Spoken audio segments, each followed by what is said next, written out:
club no va, porque ese club es cierta manera lo que era el ajedrez del pasado. Sí. Entonces ahora el eje ha ido cambiando hacia las universidades. Entonces, por ejemplo, tú encuentras que ya muchas mujeres juegan ajedrez mucho más que antes. Entonces tenemos un equipo femenino, por ejemplo, fuerte. Y ahora en este 8º festival queremos hacerle un homenaje a la mujer. Por eso estamos énfasis en invitar a cubanas, a ecuatorianas, a peruanas y a venezolanas. Y vamos a hacer un torneo de rápidas al final, el último día, hacemos un torneo de rápidas solo de mujeres y otro solo de hombres. ¿Y mixto lo van a hacer? No, mixtos ya es el torneo interno, pero el de rápidas los separamos y les damos un premio igual a los tres, a ambas ramas. Súper, genial. Entonces, ¿qué pasa? Que por primera vez la mujer está empezando a ser protagonista también de la ajedrez. El ajedrez se puede definir como un nivel de inteligencia entre diferentes géneros, puede decir hombre o mujer. No tiene eso era quizás antes, ya no, porque antes eran muy pocas las mujeres que jugaban. ¿Por qué? Porque si el ajedrez tiene el origen en el café, pues muy pocas mujeres, era mal visto que las mujeres fueran al café, ¿no? ¿Cómo así? Es decir, antes el café era un sitio exclusivamente de hombres, sí, ¿no? Y el ajedrez está muy enraizado con el café. Digamos, cuando en Francia, en épocas de la Revolución Francesa, hay un famoso café que se llama el Café de la Regence. Ahí se jugaba ajedrez y se ventilaban las nuevas ideas. Ahí iban Rousseau, Voltaire, Diderot, ¿no? Entonces ahí se empezaron a ventilar las nuevas ideas, pero a los cafés no iban casi mujeres, iban solo hombres. Y entonces el ajedrez empezó a desarrollarse así. A nivel mismo de la sociedad machista se iba desarrollando también el ajedrez. No es culpa del ajedrez, ¿no? Es culpa de la sociedad. Nosotros lo miramos a nivel histórico, porque en ese momento obviamente la mujer era solo su casa y su familia. Sí. El hombre obviamente trabajaba y obviamente salían como esos tipos de cafés, juegos y eso. Sí. Ahora sucede algo, un quiebre histórico por ahí en el siglo XI. En el siglo XI sucede algo a nivel social y es que empieza a surgir lo que se llama la corte. Entonces, ¿qué es la corte? Es una especie de relación social donde ya la mujer empieza a cumplir un papel, pero es un papel visto con cierta sospecha, como por ejemplo, tú puedes ver que Shakespeare habla de Lady Macbeth, de lo que era Lady Macbeth, algo así como el poder malévolo detrás del trono, ¿no? Y el ajedrez, antes de esa época, no tenía la figura de la dama. La figura más poderosa era el visir, que era una especie de torre. Después, en esa época surge la dama, y la dama es una combinación de torre y alfil, y en el tablero es la figura más poderosa. Pero tiene una diferencia con el rey, es que si la dama muere, el juego sigue, pero si el rey es capturado, el juego se acaba. ¿Por qué? Porque de todas maneras está diseñada de acuerdo a la sociedad de la época, ¿no? Que es una época donde hay un rey, si el rey cae, pues perdió la batalla. El rey no muere, el rey es capturado. El rey nunca lo matan, sino que lo capturan en términos pues nunca lo cambian. Por eso es que no tiene valor. Y uno lo asemeja a nivel histórico, porque uno cuando entra o sale a jugar el caballo o el peón. Siempre son esas dos fichas al principio. ¿Pero por qué? Porque es hecho igual a la estrategia de la guerra. Sí. ¿Cómo era la estrategia de la guerra? Estamos en una sociedad feudal.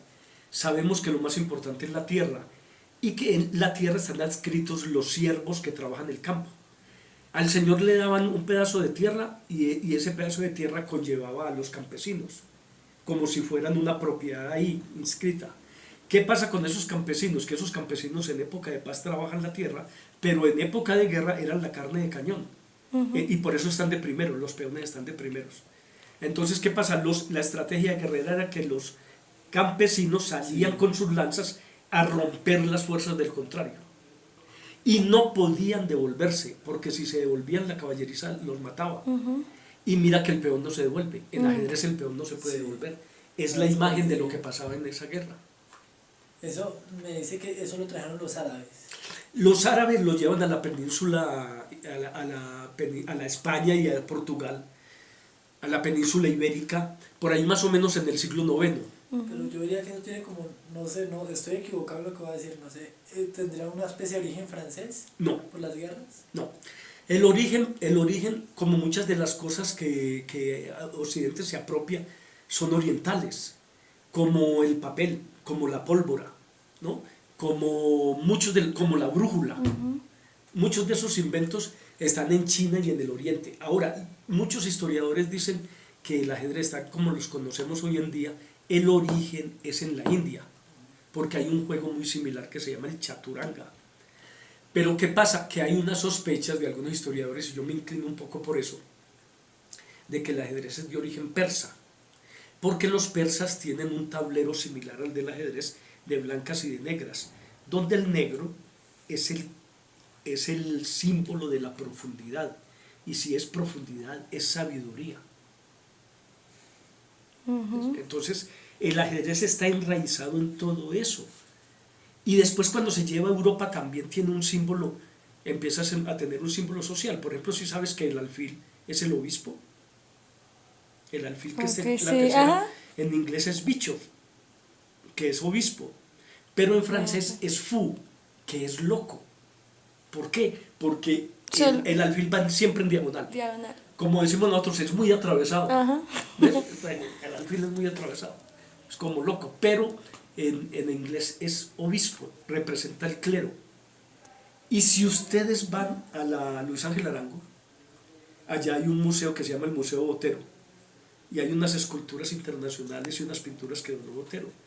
Ahí hay una escultura de un obispo, ¿quién es? Bueno, ahora no recuerdo quién es el escultor, un escultor muy famoso, que era muy amigo de Marcel Duchamp. Ambos amaban el ajedrez, y entonces él hace el obispo, y el obispo es un alfil. Y la parte que es como... ¿La has visto? Sí, y viene la parte como, esa parte que es como diseño. Sí, y es una parte, y es de cierta manera irónico, ¿no? Porque es una cosa así, con una barrigota, y una cosa así, ¿no? Y aquí, pero es la figura del alfil. Profe, una pregunta, para jugar ajedrez como otros deportes, yo lo diferencio mucho porque yo veo que el ajedrez es más personal, más de uno cómo lo juega, pero hay un manual, ¿existe un manual para jugar ajedrez? Claro. Mira, aquí en nuestra biblioteca es pobre, solo tenemos 400 volúmenes de ajedrez. Y en la Luis Ángel Arango tienen por ahí 2000. Tienen muy buena base bibliográfica ya de ajedrez. En muchos países, hasta hace muy poco hicieron una relación, se publican más libros de ajedrez que de medicina. ¿Por qué? Porque el ajedrez, es decir, es como una constante investigación sobre el ajedrez. Mira, nosotros tenemos revistas, suscripciones. Esta es una revista holandesa, quizás la mejor del mundo. 8 al año se publica. Y tenemos una revista en francés también, mira, tenemos 2 publicaciones. Esta, una revista francesa. O sea, el ajedrez, si no se tuviera que preparar y estudiar, pues no se publicaría en eso, con solo un librito bastaría y ya. No, está constantemente... ¿Tú cómo asocias? Se asocian las dos, el pensar, el cómo lo juego yo. Pero es un conocimiento también. El que he aprendido y claro. cómo lo que me han enseñado exacto. Lo practico, lo pongo en práctica. Y también porque en el tablero tú reflejas un poco tu personalidad. Tú puedes buscar el ataque o ser muy defensivo. Y ahí se refleja en cierta manera la personalidad de uno. ¿Por qué? Porque en el momento de elegir la jugada, de todas maneras hay un aspecto subjetivo, que es tuyo, solo tuyo. Y en el momento de elegir esa jugada también pesa tu personalidad. ¿Tú cómo haces el ajedrez con la educación? Bueno, el ajedrez tiene, y se está utilizando mucho en Europa ahora, para como ayudar en el proceso de aprendizaje de las matemáticas, porque el ajedrez es un lenguaje lógico formal, igual que las matemáticas. Entonces, ¿qué pasa? En Alemania, por ejemplo, hay un plan que se llama ajedrez por matemáticas. Entonces, los niños que en toda parte del mundo son ¿no? tienen problemas con las matemáticas, entonces ellos, digamos, de 10 horas a la semana que les dan en matemáticas, 4 son jugando ajedrez, para mentalizarlos, ¿no? Para que la mente se adecue más a un proceso lógico formal y sea más fácil y menos dispendioso estudiar las matemáticas. La lúdica, que es lo que más le interesa. Exacto, el conocimiento lúdico, y además que la lúdica es muy importante en el proceso cultural. ¿Qué es lo que le falta decir? Y fuera de eso también el ajedrez que digamos incluye muchos valores de tipo, digamos, axiológicos, ¿no? ¿Por qué? Porque tú para hacer una jugada antes tienes que meditarla. Sabemos que ficha tocada, Ficha movida. ficha movida. Entonces, si tú vas a tomar una reflexión, digamos, vas a conseguir un novio, pilas, ¿no? Primero reflexiona, que ese chico no te conviene. Pero no, uno nunca reflexiona, ¿no? Uno se lanza. Uno siempre es muy arriesgado en ese sentido. Y Yo aquí- sabía que me ibas a entender. Pero eso pasa en todo. Entonces, ¿qué pasa? Que una sociedad, por ejemplo, si los jóvenes meditan antes de tomar una decisión, por lo menos en ciertos aspectos de la vida, aunque en el amor es casi imposible, pero por ejemplo en ciertos aspectos de la vida, la sociedad se supone que es mejor. Tú no vas a coger un arma y a disparar ahora mismo, o solucionar todo con violencia, ¿no? Sino que reflexionas. Entonces el ajedrez es eso. El ajedrez, por ejemplo, ha sido un arma muy buena en la educación para chicos hiperactivos. Sí. Porque la única manera de que se sienten es jugando Es ajedrez o jugando. un juego de mesa o algo. Los entretiene mucho. Claro, y si logran aprender están ahí. Entonces eso, un psicólogo logra irlos, ¿no? Un plan educativo los logra. Sería un, sí, es excelente, digamos, incluirlo en la educación aquí en Colombia, sí. Para los genial. chicos, sí. Muchos colegios lo toman, pero yo lo veo más que los colegios lo tratan de llevar más por el lado de... Y es como Del pa- deporte. opcional. Sí, y es como del opcional, deporte, ajá. entonces así es más complicado. Sí, entonces no es transversal a un proceso educativo. Exacto. Yo me quiero guiar un poquito a la parte de hace años, digamos, cuando tú ibas, ¿hace cuánto juegas ajedrez? Uy, hace por ahí 40 años. Yo ya soy viejo, ¿no? Entonces, hace 40, 45 años. Sí, pero un viejo ¿De pues dónde eres? bonito, ¿no? Yo Sí. ¿De dónde eres? de Antioquia. Sí, el acento Sí, todavía lo todavía tienes, lo tengo, sí, tienes. pero lo he perdido mucho. Cuando voy allá me dicen que no tengo ¿Y quién te acento. enseñó a Sí, jugar? se aprende mucho. Bueno, yo empecé con un hermano porque yo estaba estudiando guitarra y música. Ajá. Entonces, pero mi hermano era muy académico, entonces tenía primero que aprender a leer el pentagrama, aprender a llevar los tiempos, no sé qué, ¿no? Antes de tocar la guitarra. Entonces no me dejaba tocar la guitarra, sino muy pocas veces. Pero él, en un momento dado, le dio por enseñarme a jugar ajedrez. Entonces yo empecé a ganar en ajedrez. Entonces me parecía más tediosa toda esa teoría musical, ¿no? De las corcheas, las semicorcheas, haga los silencios, lleve yo Las no sé qué, blancas, cante aquí, las redondas. yo tenía que cantar y llevar los tiempos, ¿no? Y claro, todo eso se me olvidó. En cambio yo empecé a jugar en el colegio y empecé a ganar muy rápido. Entonces yo el primer torneo que jugué, yo estaba en quinto de primaria. Entonces cogí y le gané a todos los de bachillerato, a casi todos menos a uno, y quedé en segundo lugar. Entonces eso me entusiasmó mucho, ¿no? Y entonces después llegó una empresa ya textilera, no sé qué, y dio un dinero que para armar el equipo, y entonces nos patrocinó un entrenador, y ahí me enruté. Y ahí, Pues, o sea, adelantándome un poquito, ha estado en muchísimos torneos fuera del país. Sí, yo sí he estado en muchos torneos fuera del país. Trayectoria. Sí, digamos, gracias al ajedrez, yo he estado, por ejemplo, en Cuba, o en un sitio en el cual nunca hubiera imaginado estar, como Filipinas. Yo he estado, por ejemplo, en Manila, Filipinas, porque se hizo una olimpiada ahí y yo fui representando a Colombia. He ido a Cuba como en 3 ¿estabas ocasiones. ya jugando aquí en la torneo. universidad? Sí, ya era universitario, pero no estaba todavía en la Universidad Central. En la Universidad Central yo vine después, porque cuando yo fui a jugar ese Centroamericano y del Caribe a Cuba, ahí fue donde el presidente de la federación, que era el rector de acá, me dijo que viniera y que me daba beca. Yo vivía en Medellín. Entonces yo me vine acá por 2 cosas, por la beca y detrás de una chica que jugaba ajedrez. Tengo que reconocer que si no es por lo de la chica, yo ni vengo, ¿no? La sola beca no era para mí atractivo, pero el amor, lo que hablamos ahora. Ajá. Sí, entonces yo me vine para acá, para Bogotá, yo me quedé un tiempo aquí, y entonces él me dio beca y yo empecé a estudiar periodismo y comunicación. Cuando quedaba, yo primero empecé a estudiar fue publicidad. Cuando quedaba en la 16, por allá, en el barrio Santa Fe, había una sede de la universidad. Eso es en la 16, como con 23 o 20, no más, como con 25. Sí, ahí es donde queda. Sí, incluso la rectoría quedaba ahí y quedaba la carrera de publicidad. Entonces yo empecé a estudiar publicidad ahí, 2 semestres, pero era nocturno. Entonces yo no podía seguir en nocturno, porque además por la noche era cuando en esa época se jugaban los torneos. Entonces yo hablé con el rector de aquí, yo le dije, yo no puedo seguir en nocturno.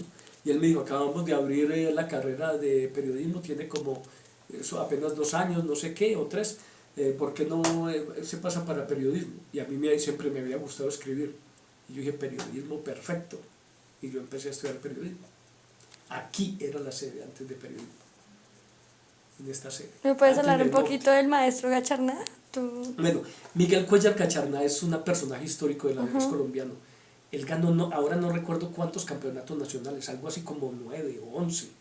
Es uno de los que más ha ganado campeonatos nacionales en Colombia. Es quizás el primer campeón es un señor de apellido Herrera y después entra Gacharná. Gacharná es de origen boyacense y él estuvo muy vinculado a la Universidad Central, porque resulta que la Universidad Central se funda en 1966. En el 66, más o menos, si ustedes tratan de contextualizarse en la época, es una época de gran cambio en todo el mundo y en América Latina. Hemos escuchado hablar de los años 60, del movimiento hippie, de la guerra de Vietnam, ¿no? También de la revolución cubana, que fue en el 59. Entonces hay una como gran convulsión en el mundo, de muchas ideas. Bueno, el mundo siempre ha estado convulsionado, ¿no? Pero hay una particularidad ahí, el rock, los Beatles, ¿no? Y surge una cosa también, es que es muy importante en Colombia para el proceso de nuestra propia cultura, que es, por ejemplo, los movimientos regionales. Hay movimientos regionales en literatura, como el nadaísmo. Casi todo se concentraba antes en Bogotá, pero de pronto en las provincias empiezan a surgir cosas, ¿no? Y Gacharná, en cierta manera, es producto de todo ese, y la misma universidad. Tanto que Gacharná es el primer, como, no recuerdo si era decano, cuál era el nombre, que manejó bienestar institucional en la Universidad Central. La universidad se funda en el 66 y creo que es en el 72, esa fecha estaría por confirmar, en donde Gacharná es nombrado director de bienestar institucional. Nosotros cuando llegamos al Club Lasker habían señores ya, no sé, ya de 60 y algo, 70 Claro. años que siguen jugando, que lo nombran y que jugaban con él, y hablaban de unos sótanos que quedaban por la 19, algo así. Bueno, no, en la Jiménez hay unos sótanos que Jiménez, todavía están esos sótanos. Lo que pasa es que esos sótanos de vez en cuando los emplean. ¿Por qué? Porque no hay que hacerle una inversión muy alta para la humedad y eso que tienen. Recuerde que la Jiménez es un río, ¿no? Por debajo hay un río. Entonces hay unos sótanos ahí construidos en la Jiménez que no sé si han visto como ¿cómo decirlo? Como unas ballenas que hay ahí. Y en una de esas ballenas de la Jiménez quedaba la liga de ajedrez. ¿Tú las frecuentabas? No, yo vivía eso fue años, la primera vez que yo vi fue en un campeonato juvenil que yo vine como año 74, 75. Claro, en esa época yo estaba joven, entonces yo vine a jugar un campeonato nacional juvenil y ahí fue donde yo conocí que quedaba la liga ahí. Pero yo vivía en Antioquia en esa época, es decir, yo era un montañerito de que no comía sino arepa y bandeja paisa. ¡Qué rico! Sí. Entonces yo venía ahí yo vine una vez a jugar ahí. Pero claro, a mí Bogotá me sorprendió porque me pareció una ciudad supremamente caótica. Porque claro, yo venía de la provincia, una ciudad relativamente pequeña como Medellín. Y más calmada. Y más calma, y de pronto llego y yo veo lo que era la Caracas, llenas de autobuses y bueno, todos pitando, el smog, las basuras. Y uno se da cuenta que ahorita en la séptima es ajedrez. Uno pasa y están competiciones de ajedrez hacia afuera o adentro. Sí, claro. Es muy, y uno dice, es que eso ya está, digamos, el Club Lasker ya está hace muchísimo Claro, tiempo. hay una gran tradición del ajedrez por la séptima. Es más, ahí cerca de la Plaza de Bolívar existía antes un club que yo no alcancé a conocer, que se llamaba el Club Capablanca, y otro antes que se llamaba el Club Nacional, y ahí es donde estaba Cuellar. Y la gran disputa en esos momentos era entre Cuellar y Luis Augusto Sánchez. Cuellar era de Boyacá y Luis Augusto Sánchez era de Neiva, del Huila. Pero aún así, ellos vivían era en Bogotá, entonces eran como ajedrez más bogotano que provincia. Eso se rompe más o menos en el año 64, cuando Carlos Cuartas, un antioqueño, empieza también a ganarle a ellos. Pero antes el ajedrez se concentraba, casi todo era en Bogotá. El 80% del ajedrez que se jugaba en Colombia era en Bogotá. ¿Tú frecuentabas los clubs? Entonces aquí no conocí esos clubes, pero en Medellín también había un club, que era un café que se llamaba el Café Maracaibo, se llama, todavía existe, que era como el Lasker aquí, aunque este Lasker era relativamente nuevo. Los viejos eran el Capablanca y el Nacional, que quedaban más allá, no cerca de la Plaza de Bolívar. Pero recuerden que eso después del 48 todo cambia, ¿no? Porque el centro es arrasado, entonces todo Bogotá tuvo una transformación ahí muy grande. Pero yo veo que el ajedrez se concentra mucho en la parte central de Bogotá. En la parte central de Bogotá. Es algo que Claro, imagínate que además una vez una administración